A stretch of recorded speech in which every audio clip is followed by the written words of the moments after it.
Good morning students, मैं चंद्रशिव कुमार एक बार फिर से आप सबका गुरु मंत्रा विद्या संस्थान के डेमो क्लास में स्वागत करता हूं। हमारा आज का विषय है जीव विज्ञान। हम आज भी जीव विज्ञान के प्रश्नों पर अभ्यास करेंगे। एक बार फिर से मैं आप सबको बता दूं, गुरु मंत्रा विद्या संस्थान बिहार जो कि ऑनलाइन इंस्टीट्यूट है और इसके द्वारा बीपीएससी 66 के पीटी के लिए क्रैश कोर्स शुरू किया जा रहा है। क्रैश कोर्स 10 अक्टूबर से शुरू हो रही है, जो 50 से 60 क्लास होगा और जिसमें एक बैच में कुल 40 से 50 स्टूडेंट होंगे और ये क्रैश कोर्स जूम ऐप के माध्यम से कराए जाएंगे। इनके बारे में बाद में और विस्तार से बात करेंगे। फिलहाल हम लोग अपने क्लास को शुरू करते हैं और हमारा पहला सवाल है आज का, इनमें से कौन सा कथन असत्य है। सवाल को ध्यान से सुने, इनमें से कौन सा कथन असत्य है। तो यहाँ आपको विकल्प पर ध्यान देने की जरूरत है, चारों ही विकल्प पर अच्छे से ध्यान देने की जरूरत है। फिर उस पर विचार किया जाएगा कि कौन सा विकल्प गलत है, वही इसका सही जवाब होगा। पहला विकल्प है, जीव विज्ञान के अंतर्गत सभी जीवों के विकास, संरचना, उत्पत्ति, मृत्यु इत्यादि चीजों का अध्ययन होता है। पहला विकल्प कह रहा है कि क्या जीव विज्ञान के अंतर्गत सभी जीवों के विकास, उसके संरचना, उत्पत्ति, मृत्यु इत्यादि चीजों का अध्ययन होता है। दूसरा विकल्प है, जीव विज्ञान को दो भागों में बांटा गया है। तीसरा विकल्प है, अरस्तु को फादर ऑफ बायोलॉजी कहते हैं। चौथा विकल्प है, अरस्तु ने बायोलॉजी शब्द का सर्वप्रथम प्रयोग किया था। और ये चार आपको दिए गए हैं कथन। अब यहां नीचे कुछ कूट बनाए गए हैं। इन विकल्पों का, इन कूट का सही जवाब देना है। पहला में है, क में है अ और आ, यानी कि और नंबर, जिसमें कहा गया था कि जीव विज्ञान के अंतर्गत सभी जीवों के विकास, संरचना, उत्पत्ति, मृत्यु इत्यादि चीजों का अध्ययन होता है। तो ये होता है यानी कि असत्य है। जब असत्य है तो इसका मतलब है कि क विकल्प इसका नहीं होगा। यहाँ पर ज्यादा समय नहीं गंवाना है। इस चीज का एग्जाम में हमेशा ध्यान रखना है कि यहाँ पर समय नहीं गंवाना। जब असत्य है इसका मतलब है कि क विकल्प अब होगा ही नहीं। तो अब हमको आगे बढ़ जाना है। ख विकल्प, ख विकल्प है हर्षई दुर्घई।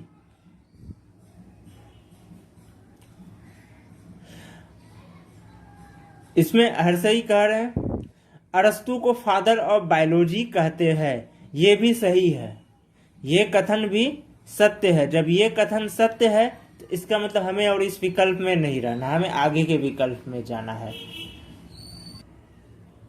अब चलते तीसरे में है आ। ये पूछ रहा है क्या आ कथन गलत है। आ नंबर के कथन में क्या है, यहाँ कह रहा है जीव विज्ञान को दो भागों में बांटा गया।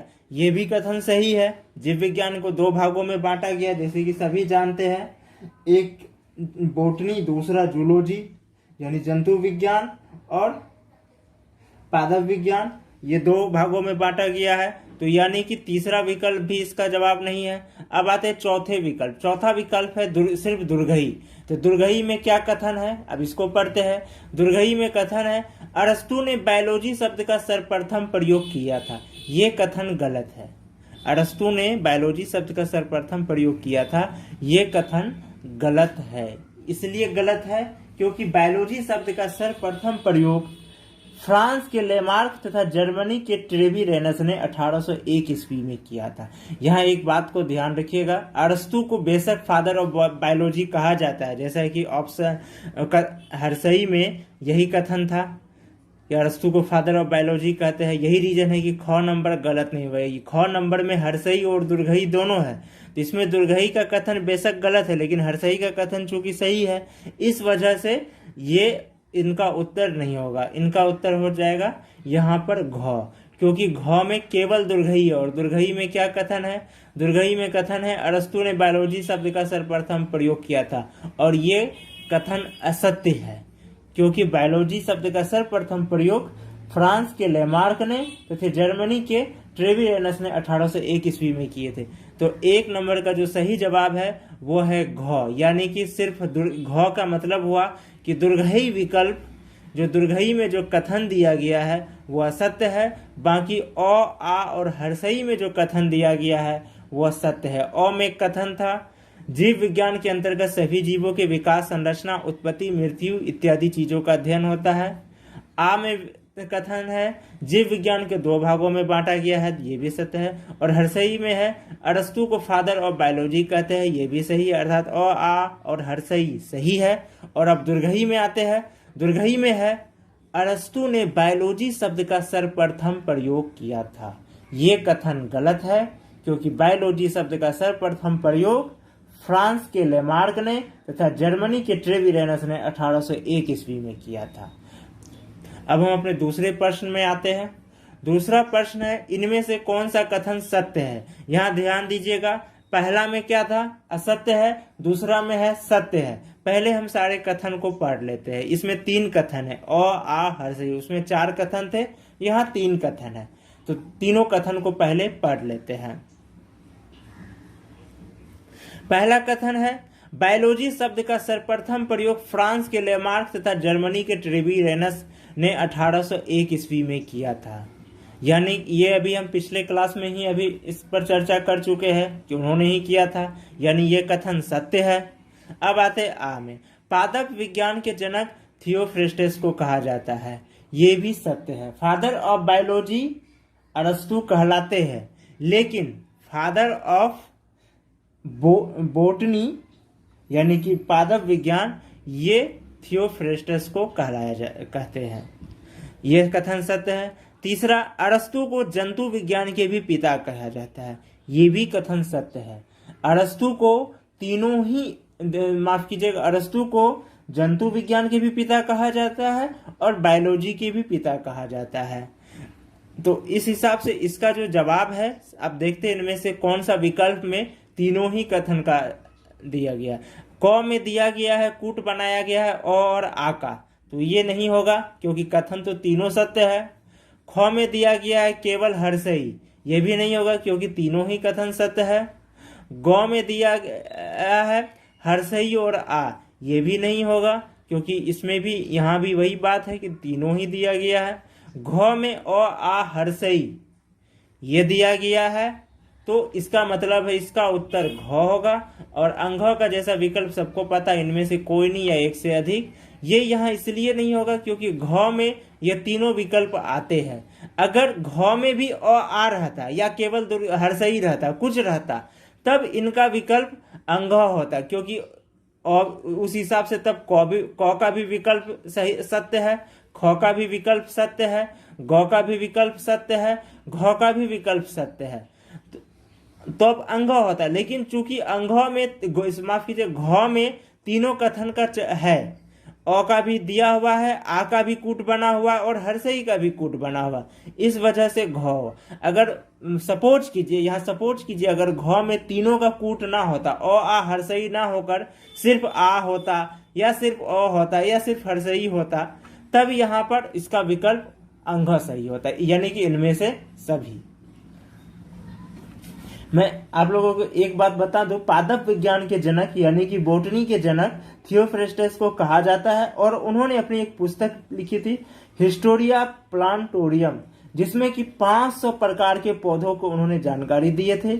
इसी प्रकार अरस्तु ने भी हिस्टोरिया एनिमेलियम नाम की एक पुस्तक लिखी थी, जिसमें उन्होंने 500 प्रकार के जीवों का व्याख्या किया था। यहाँ ध्यान दें, थियोफ्रेस्टस जो कि बोटनी के फादर कहलाते हैं, उन्होंने हिस्टोरिया प्लांटोरियम का बुक लिखी थी, और अरस्तु जो कि फादर ऑफ जूलॉजी यानी कि जंतु विज्ञान के पिता कहलाते हैं, वह हिस्टोरिया एनिमेलियम नाम के पुस्तक लिखे थे। और दोनों ने ही 500 प्रकार के कोटि के जो है जानकारी दिए थे।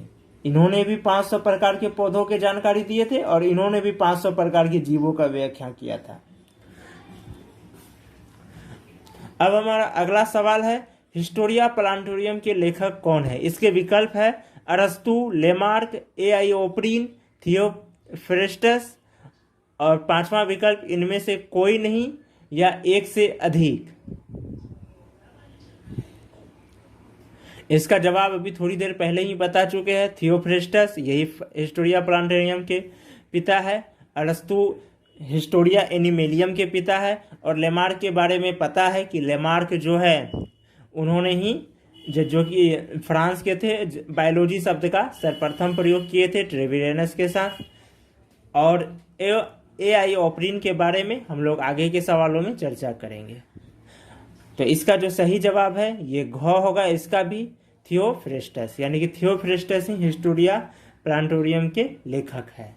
अगला सवाल है, पेडोलॉजी में अध्ययन किया जाता है। सवाल एक बार फिर से सुने, पेडोलॉजी में अध्ययन किया जाता है। पहला है चट्टान, दूसरा विकल्प है पानी, तीसरा विकल्प है मिट्टी, चौथा विकल्प है कोशिका, पांचवा विकल्प इनमें से कोई नहीं या एक से अधिक। तो इसका जो सही जवाब है वो है विकल्प ग, यानी कि मिट्टी। पेडोलॉजी में मिट्टी का अध्ययन किया जाता है। चट्टान का जो अध्ययन किया जाता है उन्हें पेट्रोलॉजी कहते हैं, और पानी का जो अध्ययन किया जाता है उसे हाइड्रोलॉजी कहते हैं। तो इस हिसाब से इसका जो सही जवाब हो गया वो हो गया ग, यानी पेडोलॉजी में अध्ययन मिट्टी का किया जाता है, और चट्टान का अध्ययन पेट्रोलॉजी में, पानी का अध्ययन हाइड्रोलॉजी में किया जाता है। अब हम अपने अगले सवाल पर चलते हैं। अगला सवाल है, हिस्टोरिया एनिमेलियम के लेखक है। सवाल एक बार फिर से सुने, हिस्टोरिया एनिमेलियम के लेखक है। इसका चर्चा भी हम थोड़ी देर पहले कर चुके हैं। इनका पहला विकल्प है डार्विन, दूसरा विकल्प है ट्रेविरेनस, तीसरा विकल्प है अरस्तु, चौथा विकल्प है थियोफ्रेस्टस, पांचवा विकल्प इनमें से कोई नहीं या एक से अधिक।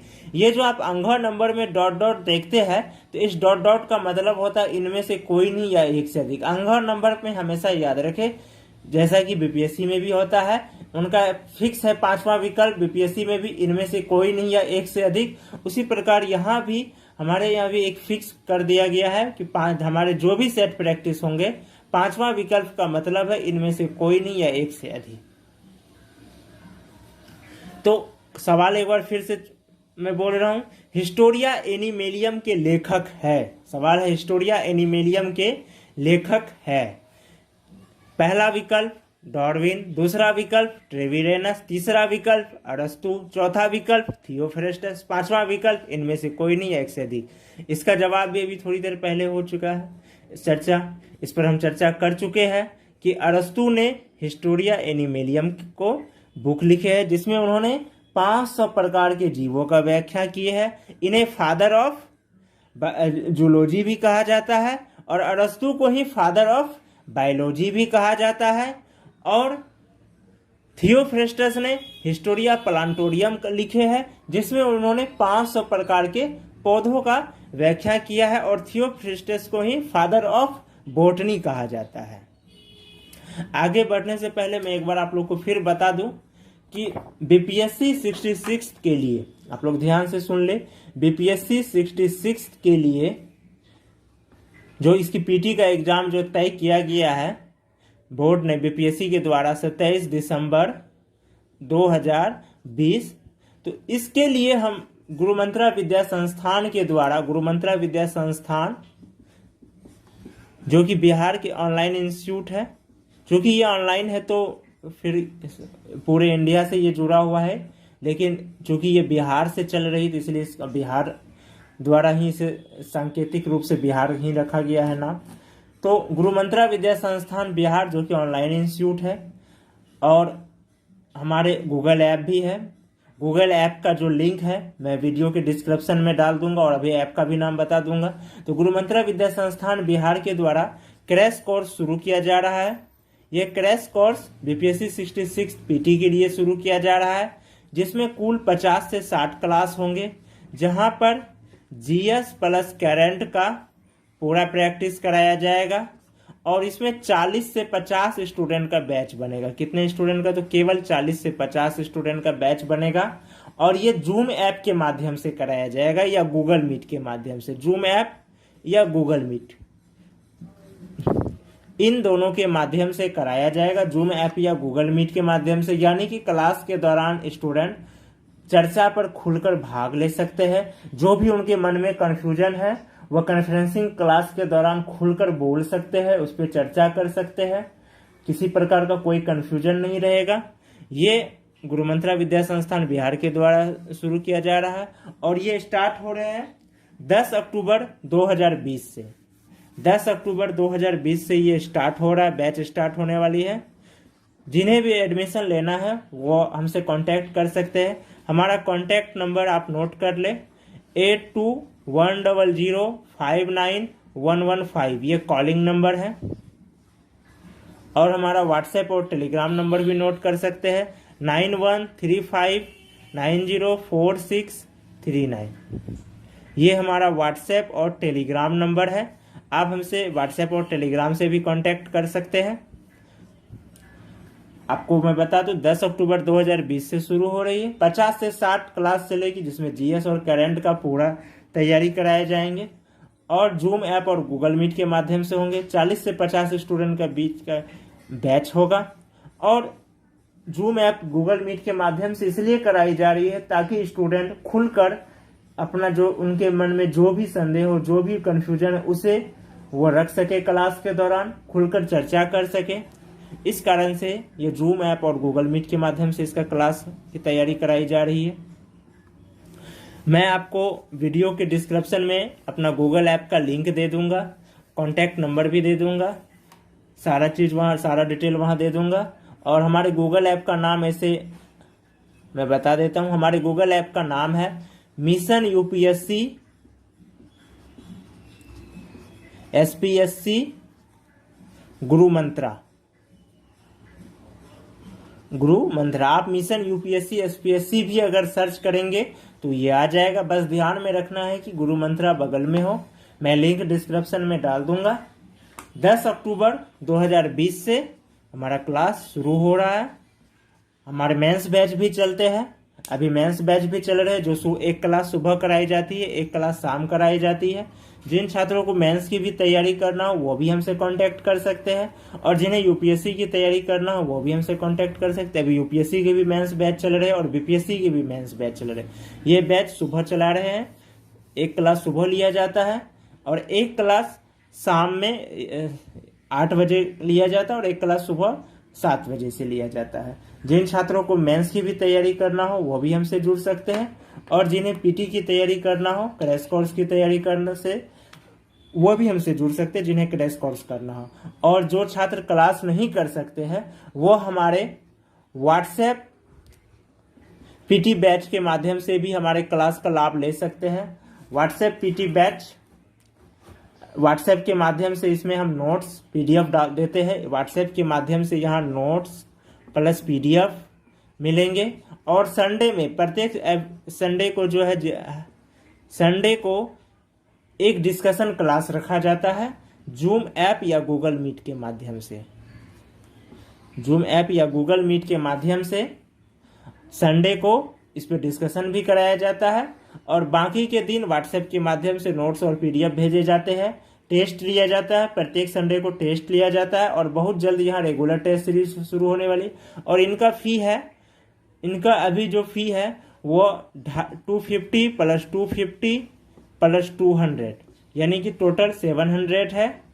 और वन टाइम पेमेंट करने को, अगर कोई स्टूडेंट वन टाइम पेमेंट करते हैं तो उन्हें सिर्फ 500 लगेंगे।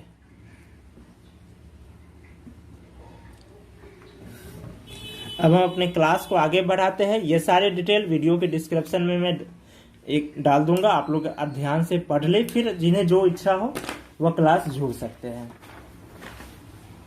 अगला सवाल है, हिस्टोरिया प्लांटेरियम में कितने प्रकार की पौधों की जानकारी दिया गया? सवाल ध्यान से सुन ले। सवाल है, हिस्टोरिया प्लांटेरियम में कितने प्रकार की पौधों की जानकारी दिया गया? इसका चर्चा अभी भी थोड़ी देर पहले कर चुके हैं। इनका विकल्प है, पहला 1000, दूसरा 500, तीसरा 400, चौथा 3000, पांचवा इनमें से कोई नहीं, एक से अधिक।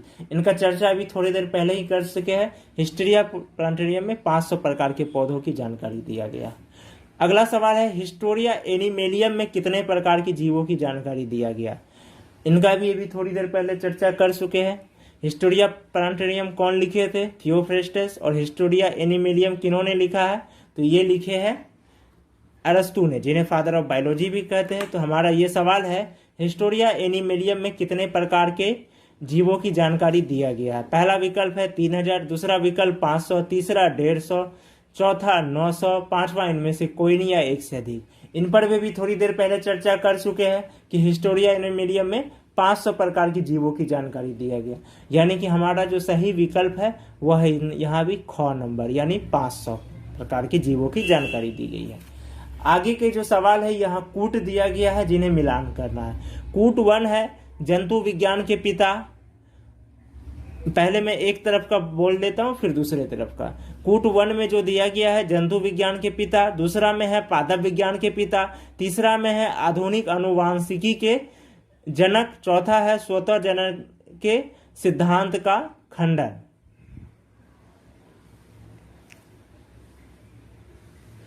अब इस तरफ चलते हैं। कूट 2 में और नंबर में दिया गया है टीएच मॉर्गन, आ में दिया गया है थियोफ्रेस्टस, हर्षई में दिया गया है लुई पास्चर और फ्रांसिस रेड्डी, और दुर्गई में दिया गया है अरस्तु। पहले इसे मिलाते हैं। जंतु विज्ञान के पिता कौन है? सबको जंतु विज्ञान के पिता भी थोड़ी देर पहले ही बता चुके हैं। जंतु विज्ञान के पिता है अरस्तु, यानी एक का क्या होगा? दुर्गई। इससे स्पष्ट है, एक नंबर का हो जाएगा दुर्गई। अब आते हैं दूसरा क्या है? दूसरा में है पादप विज्ञान के पिता। पादप विज्ञान के पिता कौन है? अभी थोड़ी देर पहले ही बताया थियोफ्रेस्टस, और थियोफ्रेस्टस का विकल्प किस में है? थियोफ्रेस्टस कूट 2 में है, आ नंबर में। आ नंबर में देखिए थियोफ्रेस्टस है, तो दूसरा का हो जाएगा आ। अब तीसरा है आधुनिक अनुवांशिकी के जनक। आधुनिक अनुवांशिकी के जो जनक है वो टीएच मॉर्गन को माना जाता है। तो इसका जो सही जवाब है ये हो जाएगा अ, यानी तीसरा का अ। अब चौथा आते हैं। चौथा में है स्वतः जनन के सिद्धांत का खंडन। स्वतः जनन के सिद्धांत का खंडन किन्होंने किया है? तो लुई पास्चर और फ्रांसिस रेड्डी ने, यानी 4 का हो गया हर्षई। तो इस हिसाब से कूट बन रहा है दुर्गई, आ, अ और हर्षई। कूट क्या बन रहा है? कूट बन रहा है, यहां मैं लिख भी रहा हूं, कूट बन रहा है दुर्गई, आ, अ और हर्षई, क्योंकि एक नंबर में दिया गया है जंतु विज्ञान के पिता, और जंतु विज्ञान के पिता कौन है? अरस्तु है, और अरस्तु कूट 2 में कहाँ है? तो दुर्गई में है, तो ये दुर्गई। पादप विज्ञान के 2 नंबर में है पादप विज्ञान के पिता, तो पादप विज्ञान के पिता कौन है? थियोफ्रेस्टस, तो थियोफ्रेस्टस कहाँ है? आ में, ये आ हो गया। आधुनिक अनुवांशिकी के जनक कौन है? आधुनिक अनुवांशिकी के जनक जो है टीएच मॉर्गन को माना जाता है, तो टीएच मॉर्गन जो है अ में विकल्प है, ये अ हो गया। और स्वतः जनन के सिद्धांत का खंडन किन्होंने किया है? लुई पास्चर और फ्रांसिस रेड्डी ने। तो लुई पास्चर और फ्रांसिस रेड्डी कहाँ है? दुर्गई। तो इस हिसाब से अब देखना है कि दुर्गई, आ, अ और हर्षई, अब कीजिएगा हर्षई ये कहाँ पर है? तो दुर्गई, आ, अ, हर्षई। और अब विकल्प देखते हैं। क में दिया हुआ है अ, आ, हर्षई, दुर्गई, मैच नहीं कर रहा है, ये नहीं है। ख में दिया हुआ है हर्षई, दुर्गई, आ, अ, मैच नहीं कर रहा है, ये भी नहीं होगा। ग में दिया हुआ है दुर्गई, आ, अ और हर्षई, ये हमारे जो कूट बना है कूट से मैच कर रहा है, यानी कि इसका जो जवाब होगा, इसका जवाब होगा ग नंबर। अब हम आगे जाने की कोई जरूरत नहीं, इस बात को एग्जाम में हमेशा ध्यान रखें। उत्तर मिल गया, हमें अगला सवाल में जाना है। समय खपाने की कोई जरूरत नहीं कि अब आगे का विकल्प पढ़ करके समय खपा रहे हैं। अब चलते हैं अगले प्रश्न में। अगला प्रश्न है, किसके अंतर्गत डीएनए, आरएनए, प्रोटीन इत्यादि में परिवर्तन के द्वारा मानव के विकास का अध्ययन किया जाता है? सवाल एक बार फिर से ध्यान से सुन ले। सवाल है, किसके अंतर्गत डीएनए, आरएनए, प्रोटीन इत्यादि में परिवर्तन के द्वारा मानव के विकास का अध्ययन किया जाता है? इसका विकल्प है, क में है यूफेनिक्स, ख में है यूथेनिक्स, ग में है यूजेनिक्स, घ में है टॉक्सोनोमी, अंग में है इनमें से कोई नहीं या एक से अधिक। सवाल एक बार मैं फिर से बोल रहा हूं, किसके अंतर्गत डीएनए, आरएनए, प्रोटीन इत्यादि में परिवर्तन के द्वारा मानव के विकास का अध्ययन किया जाए? इस सवाल का मतलब हो रहा है कि एक ऐसा सिद्धांत है जिसका मानना है कि मानव का जो विकास हुआ, जो मानव, आपको पता है कि आज से हजारों साल पहले मानव की कुछ और थे, मानव का शरीर का आकार, मानव का मस्तिष्क का आकार, हर चीज अलग था। शुरुआत में इतिहास में पढ़े होंगे ही मानव होते हैं, धीरे धीरे परिवर्तित होते होते आज हम लोग आधुनिक रूप में आए हैं। तो ये जो परिवर्तन हुआ, इस परिवर्तन को लेकर के अलग अलग वैज्ञानिकों का, विद्वानों का अलग अलग सिद्धांत है, और इस अलग अलग सिद्धांत को अलग अलग नाम दिया गया है। तो इसी में पूछ रहा है कि किसके अंतर्गत डीएनए, आरएनए, प्रोटीन इत्यादि में परिवर्तन के द्वारा मानव के विकास का अध्ययन किया जाता है। विकल्प है, पहला विकल्प यूफेनिक्स, दूसरा विकल्प यूथेनिक्स, तीसरा विकल्प यूजेनिक्स, चौथा विकल्प टॉक्सोनॉमी, पांचवा विकल्प इनमें से कोई नहीं या एक से अधिक।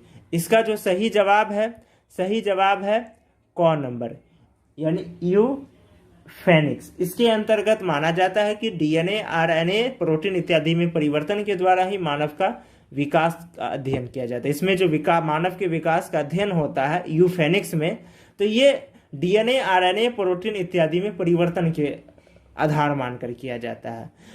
अब यूथेनिक्स की बात करें तो इसमें जो अध्ययन किया जाता है यह प्रकृति के बदलाव के आधार पर किया जाता है। जो वातावरण में जो विभिन्न प्रकार के परिवर्तन आए, इस आधार पर यूथेनिक्स में किया जाता है। और अगर यूजेनिक्स की बात करें तो जैसे कि पता ही चल रहा है, जेनिक्स जब भी लग गया, साफ ये आनुवांशिकता की बात कर रही है, जेनेटिक्स की बात हो रही है, जब भी जेनिक्स लग गया तो यहाँ पर आनुवांशिकता के आधार पर मानव के विकास का अध्ययन किया जाता है। तो लेकिन हमारा सवाल क्या है, डीएनए, आरएनए और प्रोटीन के आधार पर, तो इसका सही जवाब होगा क, यूफेनिक्स। यानी कि यूफेनिक्स के आधार पर, यूफेनिक्स में डीएनए, आरएनए, प्रोटीन में परिवर्तन के आधार पर मानव के विकास का अध्ययन किया जाता है। यूथेनिक्स में प्रकृति के बदलाव के अध्ययन प्रकृति के बदलाव को आधार मानकर अध्ययन किया जाता है। और यूजेनिक्स में आनुवांशिकता को आधार मानकर मानव के विकास का अध्ययन किया जाता है। अब है टॉक्सोनॉमी क्या है, एक यहाँ टॉक्सोनॉमी भी है। तो असल में टॉक्सोनॉमी जो होता है, ये जीवों का जो वर्गीकरण है इसकी बात कर रहा है। इसका अध्ययन कभी आगे किया जाएगा, इस पर अभी चले तो काफी लंबा टाइम लगेगा, इसलिए हम लोग अगले सवाल में जा रहे हैं। अगला सवाल है, हाइड्रोलॉजी में अध्ययन किया जाता है। इसका जवाब, इस पर चर्चा हम पहले भी कर चुके हैं हाइड्रोलॉजी के बारे में, जब हम लोग पेडोलॉजी वाले सवाल का अभ्यास कर रहे थे। तो सवाल फिर से वही है, हाइड्रोलॉजी में अध्ययन किया जाता है। पहला विकल्प है चट्टान, दूसरा मिट्टी, तीसरा कैंसर, चौथा पानी, पांचवा इनमें से कोई नहीं या एक से अधिक। तो इसका जैसे पहले भी बता चुके हैं, हाइड्रोलॉजी में पानी का अध्ययन किया जाता है, तो इसका सही जवाब हो जाएगा घ नंबर, यानी कि हाइड्रोलॉजी में पानी का अध्ययन किया जाता है। चट्टान का अध्ययन पहले भी बता चुके हूँ, पेट्रोलॉजी में चट्टान का अध्ययन किया जाता है, मिट्टी का पेडोलॉजी में किया जाता है, और ओनोकोलॉजी में कैंसर का अध्ययन किया जाता है। अब अगला सवाल वही है, ओनोकोलॉजी में अध्ययन किया जाता है। विकल्प है मिट्टी, चट्टान, कैंसर, कोशिका, इनमें से कोई नहीं या एक से अधिक। अभी पिछले सवाल में बता चुका हूं कि इसमें कैंसर का अध्ययन किया जाता है, तो यानी कि इसका जो सही जवाब होगा वह विकल्प जो ग है ये सही जवाब होगा, इसमें कैंसर का अध्ययन किया जाता है। हाइड्रोलॉजी में पानी का, पेडोलॉजी में मिट्टी का, पेट्रोलॉजी में चट्टान का।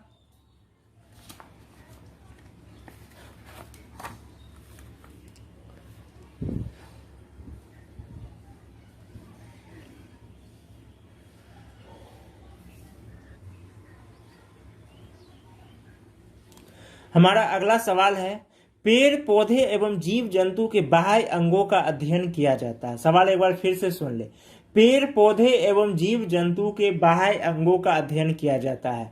विकल्प पहला है डेंड्रोनोलॉजी, दूसरा है पेट्रोलॉजी, तीसरा है टॉक्सोनॉमी, चौथा है यूथेनिक्स, पांचवा इनमें से कोई नहीं या एक से अधिक। सवाल एक बार फिर से सुन ले, पेड़ पौधे एवं जीव जंतु के बाह्य अंगों का अध्ययन किया जाता है? पहला विकल्प है डेंड्रोनोलॉजी, दूसरा विकल्प है, माफ कीजिएगा, पहला विकल्प है डेंड्रोक्रोनोलॉजी। ये पढ़ने में मुझे मेरी मिस्टेक हुई। पहला विकल्प डेंड्रोक्रोनोलॉजी, दूसरा विकल्प पेट्रोलॉजी, तीसरा विकल्प टॉक्सोनोमी, चौथा विकल्प यूथेनिक्स, पांचवा विकल्प इनमें से कोई नहीं या एक से अधिक। तो इसका सही जवाब है इनमें से कोई नहीं या इनमें से कोई नहीं, क्योंकि यानी कि इसका सही जवाब होगा अंग। अंगों में आप देख रहे हैं डॉट डॉट दिया हुआ, और इसका मतलब हम पहले ही आप लोगों को बता चुके हैं। इसका मतलब होता है इनमें से कोई नहीं या एक से अधिक। तो चूंकि यहाँ इनमें से कोई नहीं है, तो इसका जो सही जवाब होगा ये अंग होगा। तो इसका सही जवाब है क्या? ऐसे कि पेड़ पौधे एवं जीव जंतु के बाह्य अंगों का अध्ययन जो किया जाता है उन्हें क्या कहते हैं? तो ये मॉर्फोलॉजी के अंतर्गत किया जाता है। ध्यान रखिएगा, ये मॉर्फोलॉजी, इसका होगा मॉर्फोलॉजी, ये मॉर्फोलॉजी के अंतर्गत किया जाता है। डेंड्रोक्रोनोलॉजी के अंतर्गत पेड़ पौधे की उम्र का पता किया जाता है। उसका जो वार्षिक उम्र होते है, आप जैसे कोई पेड़ होंगे तो देखेंगे जब कटा हुआ रहता है तो उसमें ऐसे रिंग टाइप का बना रहता है, ऐसे ऐसे ऐसे ऐसे ऐसे ऐसे ऐसे रिंग जैसा बना रहता है। तो ये जो रिंग जैसा बना होता है ये उसकी उसी से जो उम्र का पता किया जाता है, इसी को डेंड्रोक्रोनोलॉजी कहते हैं, इसे डेंड्रोक्रोनोलॉजी कहते हैं। अब आते हैं पेट्रोलॉजी। पेट्रोलॉजी पहले ही बता चुके, इसमें चट्टान का अध्ययन किया जाता है। और टैक्सोनॉमी के बारे में पहले ही बता चुके हैं, ये जो लिनियस के द्वारा जो वर्गीकरण किया गया है इसी को टैक्सोनॉमी कहते हैं। और यूथेनिक्स के बारे में भी पहले बता चुके हैं कि प्रकृति के बदलाव के आधार मानकर जब मानव के विकास का अध्ययन किया जाता है तो इसे यूथेनिक्स कहते हैं। और जब आनुवांशिकता को आधार मान करके किया जाता है मानव के विकास का अध्ययन तो इन्हें यूजेनिक्स कहा जाता है। और जब डीएनए आरएनए प्रोटीन में परिवर्तन को आधार मान करके मानव के विकास का अध्ययन किया जाता है तो इन्हें यूफेनिक्स कहते हैं। ये सब चर्चा पहले भी कर चुके, एक बार फिर बता दिए। अब हमारा जो नेक्स्ट सवाल है अगला, वह है किसके अंतर्गत आनुवांशिकता के आधार पर मानव के विकास का अध्ययन किया जाता है? अभी थोड़ी देर पहले ही चर्चा की है।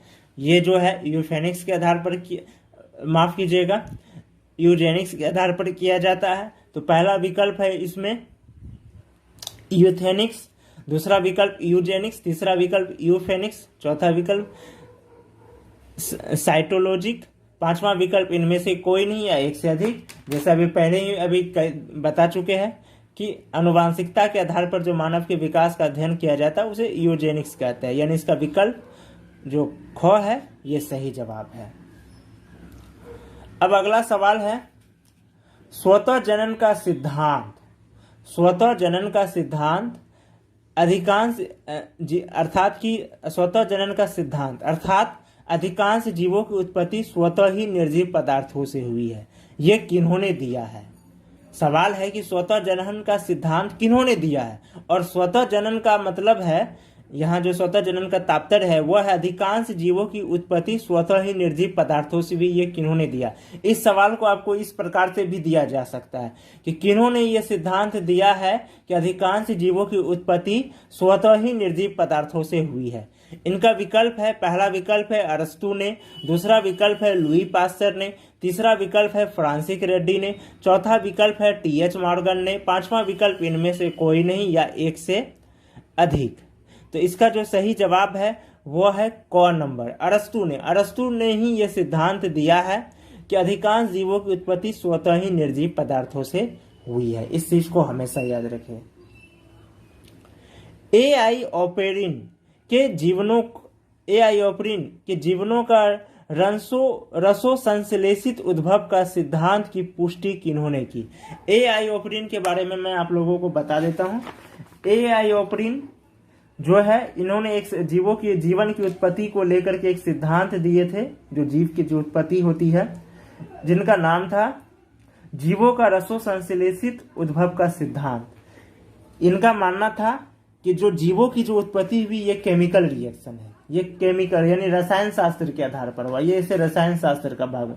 ज्यादातर विद्वान इन्हें फिजिक्स का भाग मानते हैं, भौतिक परिवर्तन के कारण, लेकिन ये रासायनिक यानी इनका कहना है कि केमिकल रिएक्शन के कारण। इसका ऐसा कहने का पीछे इनका एक तर्क भी था कि इनका कहना था कि जैसे आटा है, आप आटा को गूंथते हैं और आप आटा को अभी गूंथ कर रखिए, उसमें कोई जीव नहीं रहता है, लेकिन उसी आटा गूंथा हुआ आटा को आप फ्रिज में रख दीजिए या कहीं भी रख दीजिए, 10 दिन के बाद आप उसमें देखिए छोटे छोटे जो होते हैं अजीब प्रकार के जीव उसमें रहते हैं, जैसे कीड़ा हम लोग कहते हैं। तो इस वजह से इनका कहना है कि वहाँ केमिकल रिएक्शन हुआ और केमिकल रिएक्शन के कारण उसकी उत्पत्ति हुई। तो इन्होंने ही ये सिद्धांत दिया था रसो संश्लेषित, जीवन के रसो संश्लेषित उद्भव का सिद्धांत, जिनका कि कुछ लोगों ने इनका जो है स्वीकार किया, कुछ लोगों ने इन्हें इनकार भी किया। तो सवाल यही है, एआई ऑपेरिन के जीवनों का रसो, एआई ऑपेरिन का जो सिद्धांत है जीवनों का रसो संश्लेषित उद्भव का सिद्धांत, इसका पुष्टि किन्होंने किया? इनका जो विकल्प है वह विकल्प है यूरे ने, मिलर ने। पहला विकल्प है यूरे ने, दूसरा मिलर ने, तीसरा लुई पास्चर ने, चौथा अरस्तु ने, पांचवा इनमें से कोई नहीं या एक से अधिक।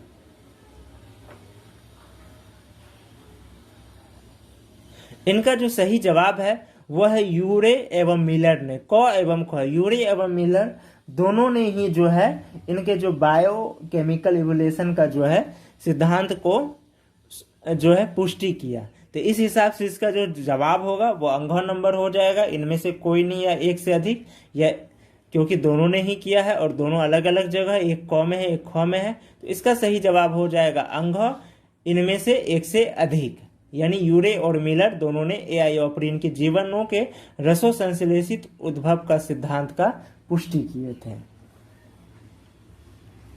अगला जो सवाल है ये भी जीवन की उत्पत्ति से ही संबंधित है।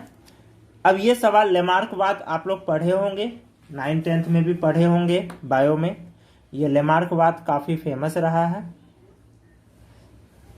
तो अगला सवाल लेमार्कवाद पर है, इनमें से कौन सा लेमार्कवाद की अवधारणा नहीं है? सवाल है इनमें से कौन सा लेमार्कवाद की अवधारणा नहीं है? पहला विकल्प है बड़े होने की प्रवृत्ति, दूसरा विकल्प है वातावरण का सीधा प्रभाव, तीसरा विकल्प है अंगों के उपयोग में अनुप्रयोग का प्रभाव, चौथा विकल्प है उपार्जित लक्षणों की वंशागति न होना। अब यहाँ पर यह कथन है और नीचे कूट दिया गया है, जैसे क में कूट दिया गया है अ आ, ख में है हर्षई, ग में है दुर्घई, घ में है अ और दुर्घई, अंघ में है इनमें से कोई नहीं या एक से अधिक।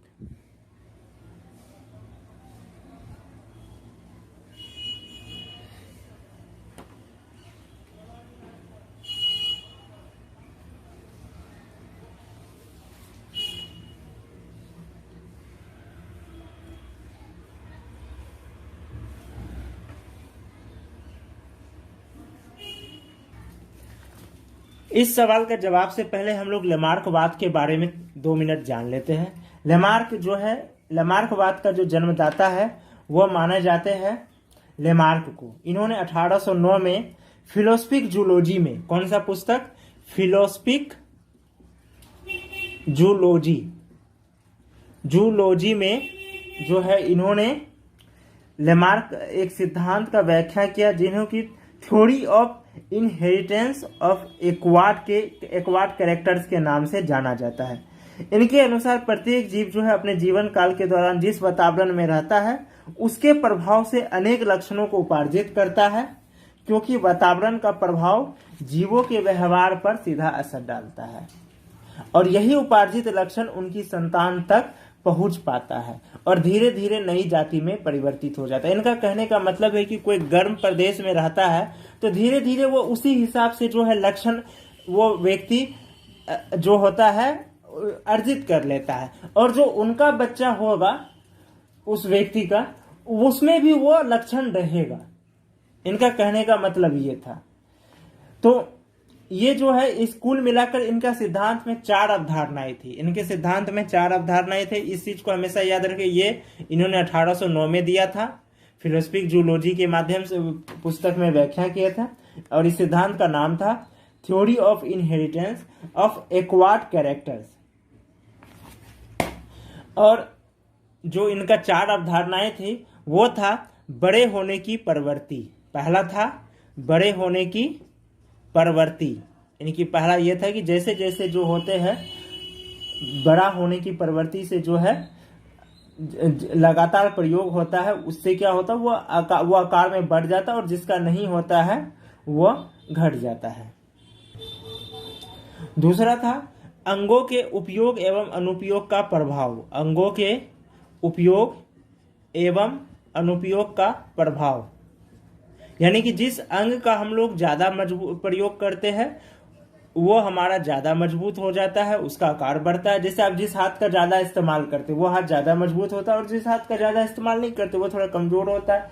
लेकिन ये तो बाह्य अंग है, कुछ ना कुछ हो ही जाता है। लेकिन कुछ अंदर का भी अंग होता है जो कि ज्यादा उपयोग नहीं किया जाए, ज्यादा प्रयोग, जब उनका ज्यादा उपयोग नहीं होता है तो वह धीरे धीरे समाप्त हो। जैसे कि अपेंडिक्स। अपेंडिक्स का आज के समय में शरीर में इसे बेकार अंग माना जाता है, और किन्हीं के शरीर में होते हैं किन्हीं के नहीं, लेकिन ऐसा है नहीं। अपेंडिक्स का प्रयोग तब होता था जबकि आग का आविष्कार नहीं हुआ था, और जब मानव कच्चे पदार्थ खाते थे तो अपेंडिक्स उन्हें पचाने में हेल्प करता था। लेकिन जब आग का आविष्कार हुआ, लोग खाना शुरू कर दे, पकाकर खाना शुरू किया, तो अपेंडिक्स का प्रयोग समाप्त हो गया। जब उसका उपयोग बंद हो गया, जब अपेंडिक्स का उपयोग नहीं होने लगा, तो वह धीरे धीरे समाप्त होता चला गया। तो यही चीज इनका कहना है। तीसरा जो है वो है बड़े होने की, तीसरा इनका वातावरण का सीधा प्रभाव। जैसे कि अभी मैंने भी बताया कि जो जिस प्रकार के वातावरण में रहता है उनका शरीर उस तरीके का होता है। वातावरण का सीधा प्रभाव, जो जिस वातावरण में रहता है वैसा ही वो अपना शरीर का गुण अपना लेता है, लक्षण अपना लेता है। जैसे पहाड़ी लोग हैं, उनका शरीर का देखिएगा अलग होगा। जो मैदानी लोग हैं उनके शरीर का लक्षण अलग होगा। ठंडे प्रदेश के शरीर जो लोग होंगे उनके शरीर का लक्षण अलग होगा। चौथा होता है उपार्जित लक्षणों की वंशागति, यानी कि जो व्यक्ति जो लक्षण अपना लिया, जिस वातावरण में रह रहा और उसके अंदर उस वातावरण के अनुसार जो लक्षण आ गया, तो आने वाली पीढ़ी में भी वह लक्षण ट्रांसफर हो जाता है। तो उपार्जित लक्षणों की वंशागति, तो ये हम समझ गए लेमार्क का क्या अवधारणाएं थी। अब हम अपने सवालों पर आते हैं। तो यहाँ हमारा पहला विकल्प बड़े होने की प्रवृत्ति, और नंबर में यह भी लेमार्क की अवधारणा है। दूसरा वातावरण का सीधा प्रभाव, यह भी लेमार्क की अवधारणा है, यानी ये भी सही। तो कुल हमारा जो कूट बन रहा है। तीसरा अंगों की उपयोग एवं अनुपयोग का प्रभाव, यह भी लेमार्क की अवधारणा है, यानी कि अ भी है आ भी है, हर सही है। अब दुर्घई आते, उपार्जित लक्षणों की वंशागति ना होना, ये अवधारणा नहीं है। लेमार्क ने क्या अवधारणा दी है कि उपार्जित लक्षणों की वंशागति होगी, और यहां पर अवधारणा क्या है, यहां ध्यान दे, यहां पर अवधारणा है उपार्जित लक्षणों की वंशागति ना होना। जबकि लेमार्क ने क्या दिया है, लेमार्क ने दिया है उपार्जित लक्षणों की वंशागति होगी। तो इस हिसाब से चौथा जो है ये हमारा राइट आंसर है, क्योंकि चौथा लेमार्क की अवधारणा नहीं है, और सवाल भी यही पूछ रहा है इनमें से कौन लेमार्क की अवधारणा नहीं है। तो इस हिसाब से इसका सही जवाब होगा ग नंबर, क्योंकि ग में विकल्प दुर्घई दिया हुआ है, यानी कि जो है उपार्जित लक्षणों की वंशागति ना होना, ये लेमार्क की अवधारणा नहीं है। ये उल्टा बोल रहा है, लेमार्क की अवधारणा थी वंशागति होना। तो इस हिसाब से हमारा सही जवाब हो गया ग नंबर। इसी सवाल के साथ हमारा आज का जो डेमो क्लास है वह समाप्त हो रहा है। हम आप एक बार फिर से मैं आप लोगों को बता दूं कि बीपीएससी 66 के लिए जो है क्रैश कोर्स शुरू हो रहा है, जो 27 दिसंबर 2020 को एग्जाम है। उसके लिए बीपीएससी 66 का एग्जाम 27 दिसंबर 2020 को है। इसी के लिए पीटी क्रैश कोर्स शुरू किया जा रहा है। पीटी क्रैश कोर्स शुरू हो रहा है, जहां 50 से 60 क्लास होंगे। इसमें जीएस प्लस करंट दोनों को कवर किया जाएगा। और इसके बाद जो है आप लोगों को क्या दिया जाएगा, इनके बाद आप लोगों का इसमें टेस्ट भी चलेगा, टेस्ट सीरीज भी चलेगा, यहाँ टेस्ट सीरीज भी होगा। और यहाँ 40 से 50 स्टूडेंट जो होंगे टोटल एक बैच में होंगे। एक बैच में सिर्फ 40 से 50 स्टूडेंट होंगे।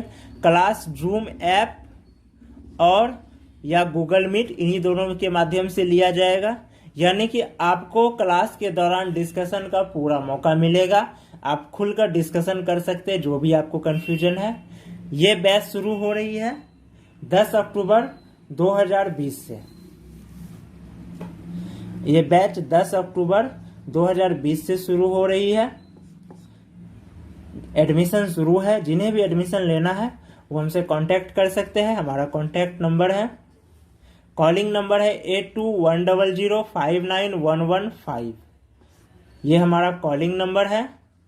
और व्हाट्सएप और टेलीग्राम से अगर किसी को कांटेक्ट करना है व्हाट्सएप और टेलीग्राम से, तो उनके लिए दूसरा नंबर दे देता हूँ 9135904639।